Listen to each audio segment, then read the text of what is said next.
Hello friends, welcome back to my mini vlog. तो आज है बिहू। तो सुबह होते ही मैं नहा धो के मैंने खाया पीठा, जो कि मेरी मम्मी ने बनाया है। यहाँ बहुत सारे पीठा है, लाइक तिल के लड्डू, नारियल के लड्डू एंड मैनी मोर। तो ब्रेकफास्ट करके मैं चली मम्मी के साथ गाँव में नानी से मिलने के लिए। हम हर साल गाँव जाते हैं बिहू में नानी के घर। And it is a tradition that हम हर साल बिहू में अपने सारे एल्डर्स के घर जाते हैं कुछ ऑफरिंग्स लेके, and we seek blessing from them.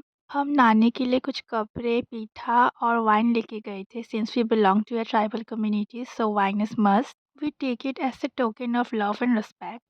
फिर हम गांव से वापस घर आ गए and on the way I ate pani puri, जो कि बहुत ही टेस्टी था। फिर उसके बाद हम लोग फिर से गए और एक नानी के घर, उधर भी हम लोग सेम ऑफरिंग लेके गए। फिर उसके बाद आशीर्वाद लिया ग्रैनी और ग्रैंडपा से।